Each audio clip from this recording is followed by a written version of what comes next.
What a Super Bowl we had on our hands last night. We must congratulate the Los Angeles Rams for winning Super Bowl 56 against the Cincinnati Bengals.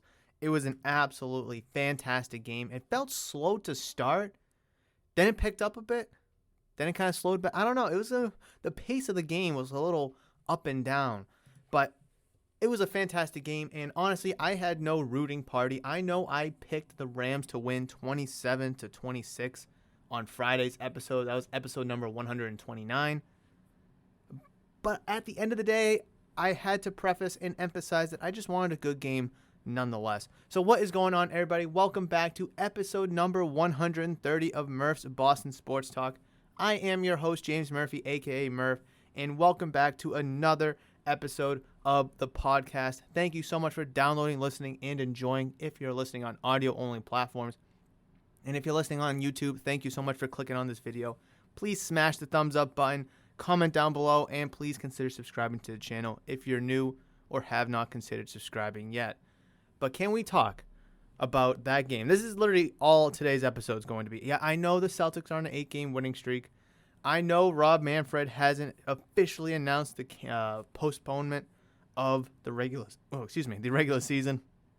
Bruins are kind of a little bit up and down a little bit, but you know what? These are all topics we're going to get into on Friday's episode number 131, which is the last episode of season 1. Because today we have to talk about the Super Bowl. It's Super Bowl Monday. It is the day after the storm, and we need to discuss everything about the game last night. Honestly, I thought the Rams were going to kind of take advantage and just go once they went up 13-3 on the Bengals. I really did. I thought it was going to be a blowout from there. I know there was the PAT, the snap. It just didn't really work for Johnny Hecker, so that, Bengals almost, made a little razzle-dazzle and could have returned it for 2 points. That would have been something. But 13-3, I was sitting there thinking, like, the Rams really going to just kind of run away with this? I know it's like, second quarter. But still, Rams have that kind of offense that they could have turned it on. They have that kind of defense where they can shut the opposing defense down. And the Bengals buckled in. They scored a touchdown on their next drive.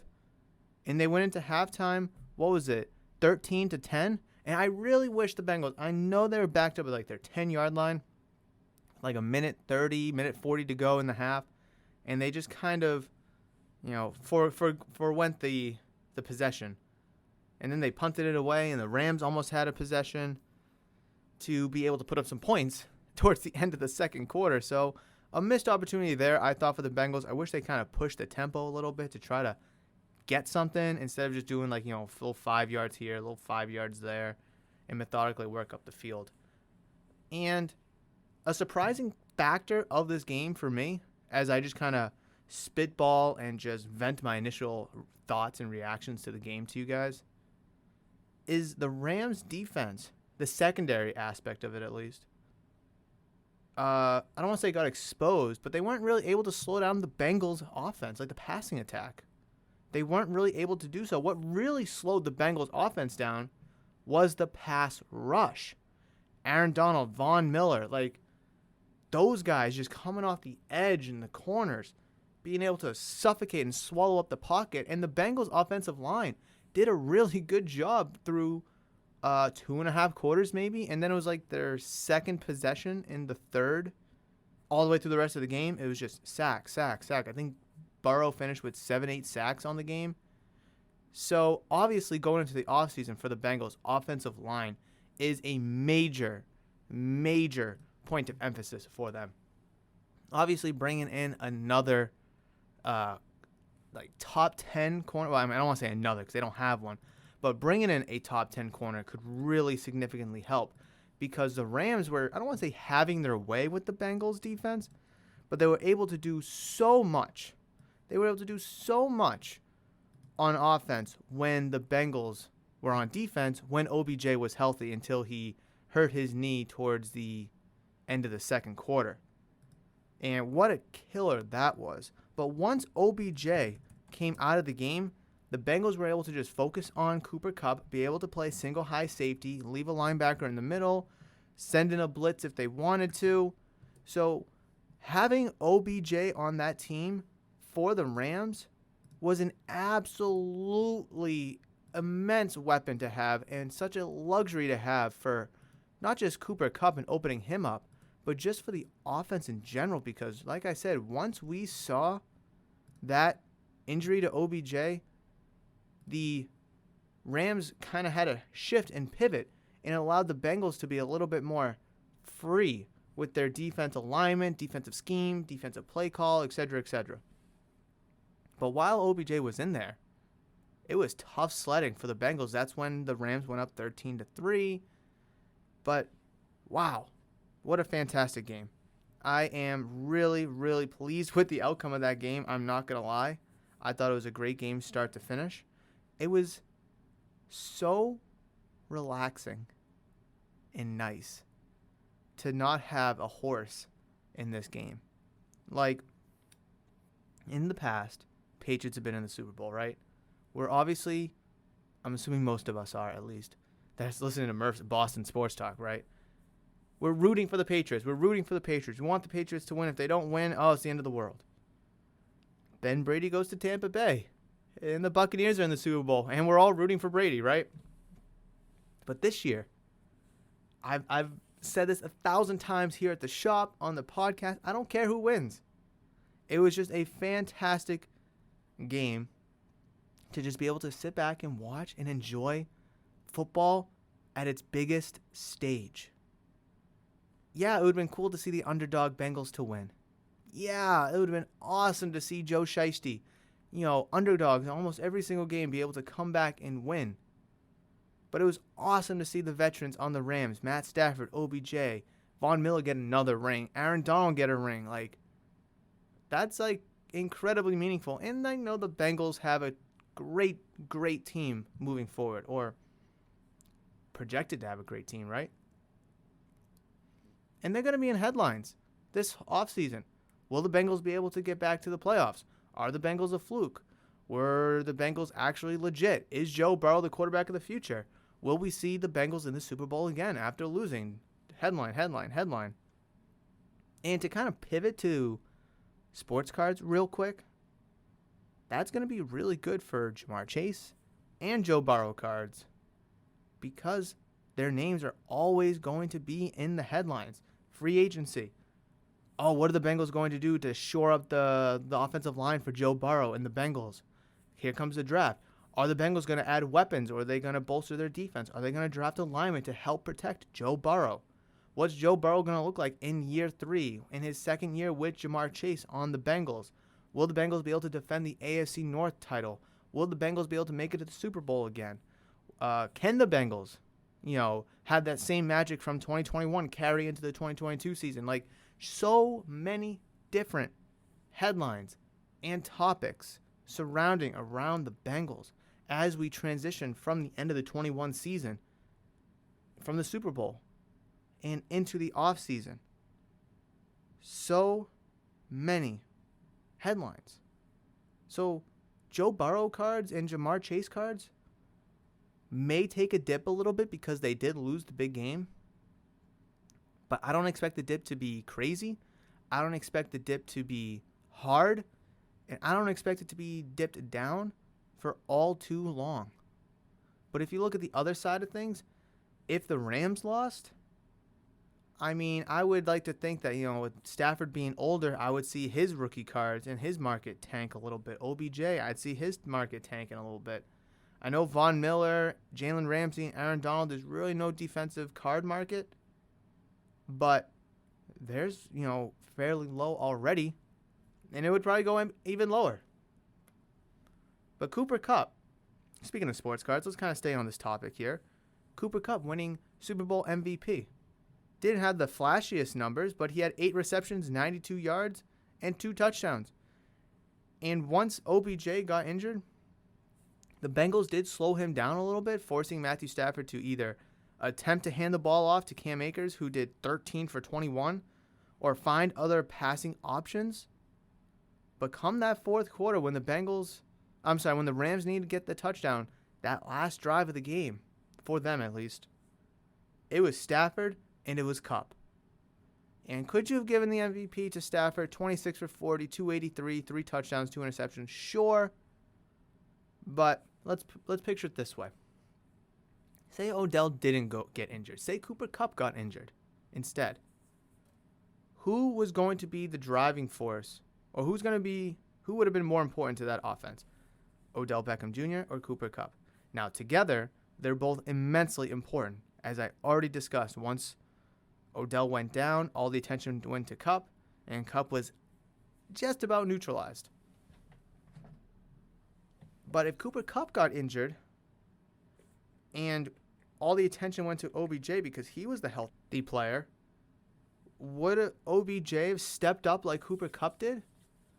I would like to think so, because that's the kind of player that OBJ is. That's the kind of player that we saw him with LA since he got there. But obviously, we're never going to know. So Cooper Kupp, 8 for 92 and 2 touchdowns. I mean, without him, that offense throughout the entirety of the game was probably not going to go very, very far. So I think, Cooper Kupp, well deserving of the MVP. Maybe if Stafford didn't throw 2 interceptions, he only threw 1, I would probably say that Stafford should have won it. But, I mean, did they win the Super Bowl because of Stafford, or did they win it because of Kupp? Obviously, they kind of go hand in hand a little bit. And obviously, if you replace Stafford and you put in John Wolford, the backup, obviously Matthew Stafford's going to be very important. But I don't know. Like I said, we saw what the Bengals defense was able to do to Cooper Kupp when OBJ went down. But in the second half, Cooper Kupp rose to the occasion and became that number 1 receiver that we know him to be. That Triple Crown winning wide receiver that we saw this year. I'm very excited for the outcome of that game. I'm really happy. Sorry, I just cracked my knuckles. I'm really happy that the Rams won. So many veterans deserved that ring. Like I said, Stafford, OBJ, Von Miller, Aaron Donald, Jalen Ramsey. Yeah, Cooper Kupp. He's a veteran, but he's not, older veteran. It was really nice to see. Eric Weddle. I'm looking at the stats right here. Let's talk about Eric Weddle for a second, where this dude comes out of retirement. He's been retired since 2019. So he hasn't played football in 2 years. Comes out of retirement because they have a lack of depth at the secondary. And he comes back. His first game is the wild card game. The 2021 playoff wild card round is his first game. And he just keeps playing and playing and playing. And next thing you know, he messes around and he's a Super Bowl champion. And I think he said before the game, like, oh, yeah, I'm done. I'm retiring again. Imagine that. Just coming out of retirement, play four games, and then just retire with a Super Bowl ring. What a life. Oh, that would have been fantastic. Oh, can I do that? Can I, hey, I'm coming back from, I guess I never really retired to begin with. Can I just, play 4 games and get a ring and then just call it quits? That would have been something funny. Now, we've been talking a lot about the Rams, deservingly so. They won the Super Bowl. But let's talk about the Bengals. And I know I've kind of touched upon them just a tad, but let's talk about the Bengals real quick. Bengals offense was a little slow to start. I'll admit it. They were a little slow to start. And throughout the course of the game, they had some moments where they were stagnant here and there. But overall, for a young team, Burrow, Mixon, Chase, Higgins, Boyd, Chris Evans, CJ Uzomah, for a fairly young team, I think they did very well. I think they did very, very well. And I know I've already talked about how they're going to be in off-season headlines throughout the course of, the off-season, right? But, where is this team going to turn for the 2022 season? Because they drafted T. Higgins 2 years ago in the first round, or I think it was early second round. Yeah, because they took Burrow and then Higgins, the second pick in the first pick in the second round. Then they take Jamar Chase, so they took 2 wide receivers back-to-back years. They passed on Rashawn Slater for Jamar Chase, which I think was the right call.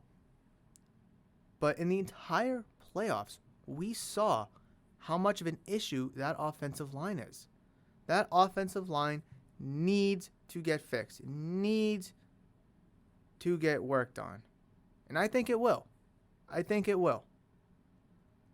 But, like, if you're the Bengals, do you believe, and I think they do you believe that Burrow, Mixon, Chase, Boyd, Higgins, Uzama, is that going to be good enough offensively to keep up with the Bills, to keep up with the Chiefs come next year? Because you have to assume that they're going to try to get better, whether it's bringing in another weapon or shoring up their offensive line or bringing in another tight end or whatever it may be. So you have to assume that those teams are going to get better as well. So can you kind of take a backseat on your offense, your offensive weapons, and focus on the other intangibles that you need moving forward, like offensive line, like defensive, like a cornerback, like I kind of mentioned earlier. And if I'm the Bengals, I would say yes, but I wouldn't ignore being able to bring in maybe another running back to go along. I know you have Chris Evans, who you just drafted. I know you just drafted, I don't know his first name, but Sample, the tight end. You obviously have Uzama. You have P. Ryan. You have Tyler Boyd. So, you have good depth there. But again, I mean, that moniker of they're just the Bengals is going to stick with them for a while until they can prove and give us some consistency. At the beginning of the year, no one expected the Bengals to get into the playoffs, period, or at least win a round. So, can they keep up with the Chiefs of the world, the Bills of the world? Obviously, this past year they were able to. But can they do it moving forward? And I'd like to think that they can. But it can't be something that they ignore. Offensive line has to be the number one priority. You have to protect your franchise quarterback in Joe Burrow. You have to protect him. You need to shore up the tackles. You have to shore up the whole offensive line, I think, could get reworked. I mean, look at the Chiefs, what they did last year after they lost in the Super Bowl to the Buccaneers. They figured out their offensive line.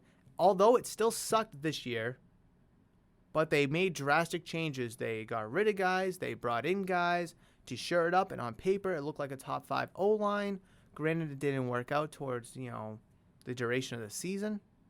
But they made the attempt to protect their franchise quarterback. And the Bengals need to do the same thing. They absolutely need to do the same thing.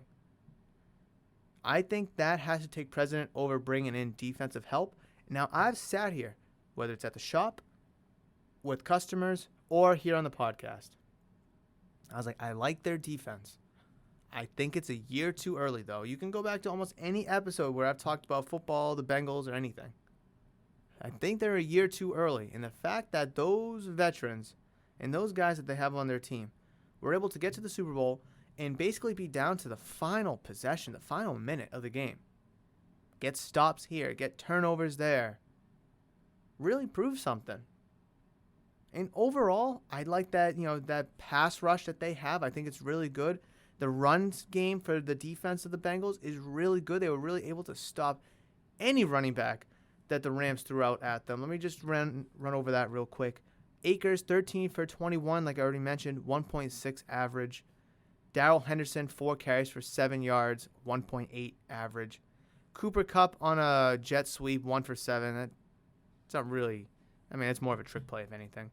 Matthew Stafford, 3 carries for 6 yards, and Sony Michel, 2 carries for 2 yards and a 1.0 average. So whenever the Rams attempted to run the ball, the Bengals swallowed up the run game very easily. Now, I know the Rams' offensive line is not the greatest either. It's not the best. But it is better than the Bengals, I'll say that. It is much better than the Bengals, actually. But again, you have to think to yourself, if you're the Bengals, can what we got from our defense this year, whether it's the regular season or the playoffs, can that carry over and continue at a high level in 2022 against other teams who are going to try to get better? I mean, the Ravens missed the playoffs, but they obviously have playoffs aspirations, and you're going to see them twice. Steelers made the playoffs. They're going to look completely different next year, so they might have a little grit to them. Who knows? The Browns, who knows, but you played those 3 teams twice a year, and all 3 of those teams going into 21 had playoff aspirations, and I would assume in 2022 they want to continue or at least get back into the playoffs like they were either this past season or the year before. That's 6 games right there against some really good teams. Let alone you're going to play a division in the NFC. I don't know what division. You're going to be playing a division in the AFC. I don't know what division. So you're going to be playing against a lot of good teams this year, especially with 17 games now in the regular season. I would like to think that the gritty veteran group of this team will be able to carry over. But you're going to have to consider age, speed, durability, stamina for all those older guys. Now, the difference is for veterans than it is for rookies is the veterans, they're smarter. They're wiser. They know how to take care of their bodies. They know how to play the game right. They know how to kind of cue in those film sessions or those walkthroughs in their mind and quickly process it in the heat of the moment on the game, pre-snap, during the play, whatever. Whereas rookies, you may be able to get by with pure skill and pure talent for a season maybe, a couple games, a play, some plays. But it's that next year when teams start to figure them out or when maybe the player gets too lenient because he knows how good he is. Rookies tend to not have the mental mindset or the intangibles mentally to be able to perform in addition to their skill set. That's why I and a lot of Patriot fans and obviously a lot of NFL analysts like Mac Jones a lot. He's a young kid, but he has a great mental presence for the game of football. He knows how to process things at the line of scrimmage. He knows how to process things in his mind during the play. He obviously puts in the work in the film session and practice. And he's young. You get the best of both worlds there. But not all young rookies are like that. I mean, you can think of a handful at the top of your head. Mitch Trubisky, Johnny Manziel. And will the Bengals be able to bring in guys, younger guys, in addition to their veteran defensive core, to help propel them during the 22 season to get back to the playoffs and to have another run at the Super Bowl? I'd like to think so. I would like to think so. With the way that this team was built, young on offense, talented on offense, let the offense grow together, and then you bring in a great group of veteran defenders, bring in some rookies in addition to kind of help mold them as you look ahead to 22, 23, and so on for the Bengals. But both teams have tons of questions to address in the offseason, despite being in the Super Bowl game, whether you're the Rams winning or the Bengals losing. A ton of questions moving forward. Quickly for the Rams. I guess I kind of already talked about the Bengals, but let's jump to the Rams again. You have no draft picks. Just about no draft picks, as you invested it in Jalen Ramsey, Matthew Stafford, Von Miller. Which is fine. I mean, it proved to win. It proved to work. You won a Super Bowl. So we can't point and look at them and be like, see, that's why you shouldn't buy a Super Bowl. You shouldn't buy a win. They did. Granted, it wasn't in free agency, so it's not like they're literally buying it, but draft capital is currency in the NFL, and they still kind of bought one. But in all due respect, draft picks that they did have, they drafted Aaron Donald, they drafted Cooper Kupp, they did draft Jared Goff, who got them to a Super Bowl, quote unquote, and then they were able to flip him for Matthew Stafford. But Jared Goff, in his time with LA, was serviceable, but obviously they knew they needed an upgrade, so they went out and got Matthew Stafford. With the Rams winning, I know I'm kind of steering off a little bit here from what I originally wanted to talk about. With the Rams winning the Super Bowl and spending all that draft capital, let's see, they traded a first-round pick for Brandon Cooks before. They traded first-round picks for Matthew Stafford, Jalen Ramsey, a couple second-round picks for Von Miller. They traded a 5th and a 7th for Sony Michel. With all that draft capital spent and used on players, is that potentially a mold moving forward for other teams? Because obviously draft picks are an essential component to a team, whether it's currency to go out and make a trade, whether it's currency to go out and build a team for the future or to help solidify your team for the now. One way or the other, it is a type of currency, and one way or another, it is a component to help build your team. But with the Rams kind of saying, screw the draft picks, we're just going to go out and bring in the best players we can. Will other teams look at that and try it? Use this method and actually win a Super Bowl themselves? I would like to think that it may not, a ton of teams may not do it right away, but I could see a team or two doing it. Obviously, we've seen teams go out and trade first round draft picks for players. The Rams did it. They sent 2 of them out to Jacksonville for Jalen Ramsey. The Seattle Seahawks sent 2 of them out for Jamal Adams. There was another one too. Let's see. Oh, what's his name? Laramie Tunsil. The Texans sent out a first-round draft pick for Laramie Tunsil. I don't know. I think it was like a first and a third or whatever. So we have seen first-round draft picks get moved for players. I mean, like I said, the Rams did it with Brandon Cooks.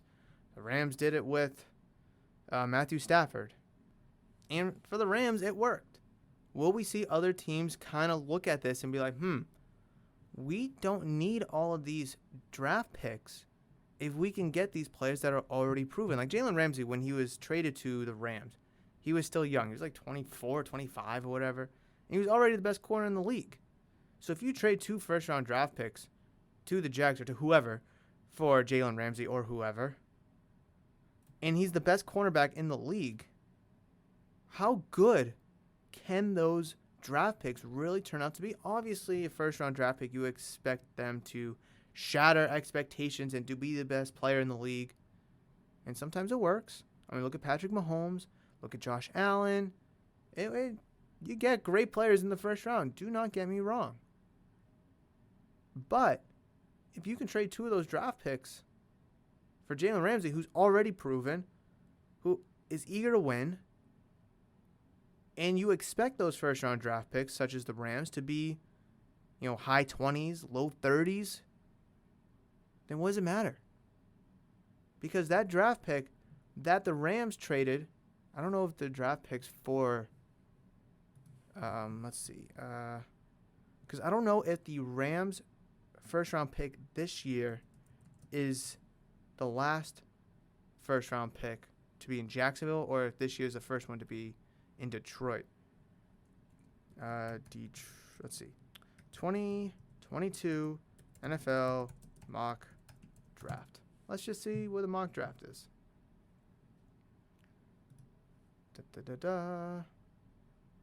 Let's see, 32. Who's got 32?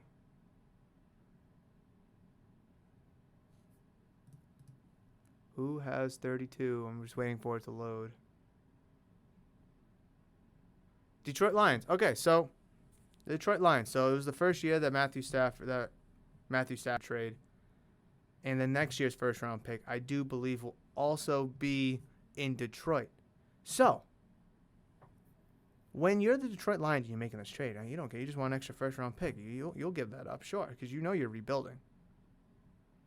Let's see. I just want to see what this mock draft has the Patriots, what they have them doing. Devin Lloyd, linebacker from Utah. Yeah. But when you're the Rams, right? You have Super Bowl aspirations, and you're thinking to yourself, we want our first-round draft pick to be in the upper 20s, low 30s, or 32 at the very best, right? That is where we want our draft pick to be. And if you do have a draft pick at that spot, how realistically can you help rebuild your team? Obviously, you can, help improve your team at 32. I'm not saying you can't. But is 32 overall really going to be better than Jalen Ramsey or Matthew Stafford in this instance? No. So ship that pick out and get yourself a top 3 cornerback, or get yourself a top 5, top 10 quarterback to help lead your team that's already very talented to the Super Bowl. And I think we'll see other teams do it. Teams I could see doing it are the Chiefs. I could see the Bills doing it. I could obviously it's going to depend on what Aaron Rodgers wants to do in Green Bay, but I could see the Packers doing it. If Tom Brady was staying in Tampa Bay this year, I could see the Buccaneers doing it. And obviously, I think the Rams are going to continue to do it because there are question marks about that team moving forward. Is Aaron Donald going to retire? Obviously, there's kind of some murmurs that he might after winning the Super Bowl last night. Odell Beckham Jr. is going to be a free agent. Where's he going to go? Obviously, he filled in immensely for Robert Woods once he tore his ACL. And it was Cooper Kupp and OBJ. And OBJ's career was revitalized in LA with Matthew Stafford and being the number 2 to Cooper Kupp. Where's he going to go next year? So the Rams are going to have a few holes to fill offensively and defensively as well. Could they use draft picks? Absolutely. Could they just go out and buy these guys? Sure. Could they go out and trade for them? Wouldn't be surprised. I mean, they went out and traded for Von Miller when I don't think they really needed to, but they did. I do believe that this mold is now proven to work, albeit one time. But I think other teams who are right on the cusp of winning, who project their draft picks to be in the back of the draft, the back 4 picks of the draft, say, we're not going to get a better player at 29, 30, 31, 32 than we will right now if we just trade that pick away and bring in this guy. Obviously, it has to be like a preseason trade where you don't really know where the first-round picks are going to be. You know, obviously, when the Rams traded for Matthew Stafford, they expected their first-round pick to be 32. When the Lions traded for that first-round pick, they may have expected it to be a very low draft pick, where they expected theirs to be high, their own first-round pick to be high.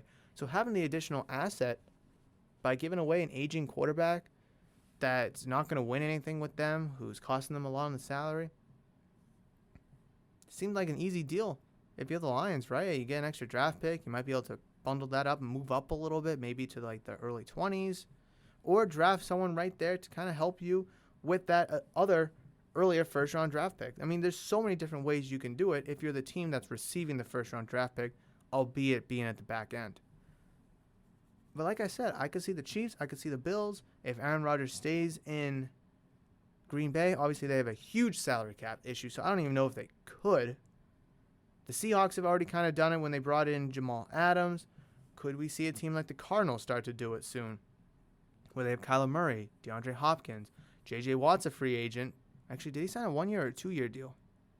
I forget, but they have some A.J. Green, obviously, James Conner. Like, they have some veterans on their team. And they were very good in the regular season, but they just sizzled and burnt out. Obviously, like I mentioned, if Tom Brady was still with the Buccaneers, I would see the Buccaneers doing it. Bengals, I don't think they're a team to do that. I do not think the Bengals are a team to do that because they've already built a successful team from within. Drafting Burrow, Chase, Higgins, Mixon, Tyler Boyd. So they've already proven that they can do it that way. But that's offensively. What about defensively? Where you now have the 31st pick in the draft. Could you go out there and try to package that and another first-round pick and try to bring in, top 10 cornerback? Maybe. That's definitely something that will probably be on their mind. But again, they cannot ignore offensive line either. An absolutely crazy Super Bowl we had last night. It was a great game. Back and forth. It wasn't a blowout. Both teams had the lead. Both teams were losing. Both teams thought they were going to win. Both teams thought they were going to lose. At the end of the day, the Los Angeles Rams beat the Cincinnati Bengals of a score of 23-20 in their home stadium, albeit it was technically a neutral site game, and the Rams were designated as the visitors, but it was still very nice to win it in your home stadium. Nonetheless, whether you're home or away, does not matter. But what a fantastic game, and we just had a great conversation for about 34 or so minutes about Super Bowl, about football, the Rams and the Bengals moving forward. And unfortunately, we do not have a football game until we reach August when we get to the preseason. That is a long time to wait, very long time. But again, football is going to be in headlines the entire spring and in the entire summer. Because free agency is in March.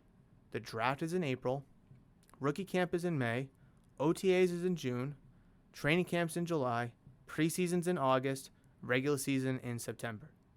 And if you want to look at it from a sports card perspective, obviously being a card shop, and I would assume a lot of you may be sport card investors, sport card collectors, you have Prism coming out in April.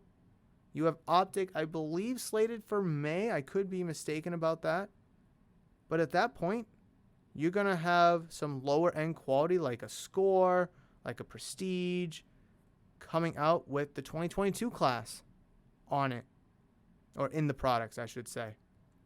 So football will always be in headlines. It will always be a topic of discussion, whether you're a sports card enthusiast or if you're just a football fan itself.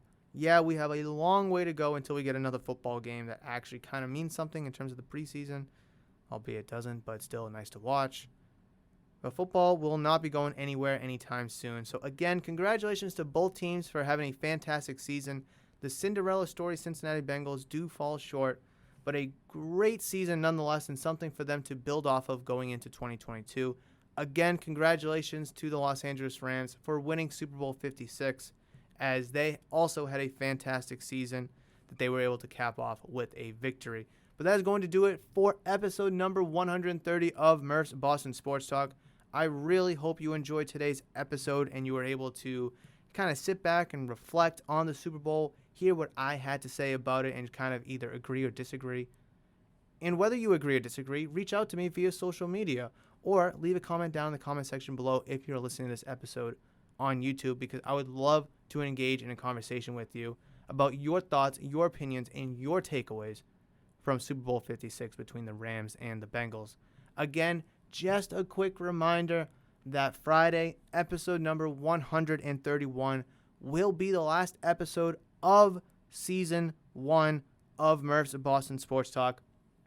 131 episodes in, and it's been an absolute great journey. However, Season 1 will come to an end as MBST, Murph's Boston Sports Talk, will be on a slight pause until Season 2 kicks off April 1st, which is a Friday, where episode 131, 32, oh my goodness, I'm getting my numbers mixed up. Episode number 132 will be released, but I don't want to get all emotional and all teary and all sad, because there is still one more episode left, and that episode is going to serve as kind of a, I don't want to say a cliffhanger, but kind of a check-in for the Celtics, for the Bruins, for the Patriots, in baseball in general, because obviously individually Red Sox news we don't have much of because the league is on pause. Maybe by then we'll have some more headway on baseball. Pitchers and catchers are supposed to report on Wednesday. Is that going to happen? I have no freaking idea. I would like to think so, but with 2 days away, I'm going to say no, because I don't think the two sides are anywhere close. But we can discuss more about that on Friday. But I really hope you enjoyed today's episode, and if you did, let me know. If you're listening to this on YouTube, please smash the thumbs up button, comment down below, and if you're new to the channel, please consider subscribing to the channel by hitting that giant red subscribe button, as I would greatly appreciate the love and support. And if you're listening to audio-only platforms like Spotify, Apple Music, Google Podcast, Amazon Music, or wherever you're listening to your podcast, reach out to me via social media at Murph's Cardtown, as I would love to engage in a conversation about the Super Bowl with you on whatever platform you want to message me on or reach out to me at. But again, that's going to do it for episode number 130. I will catch you on Friday for Friday's episode. But between now and then, you guys know that I love you, and I will always, always see you.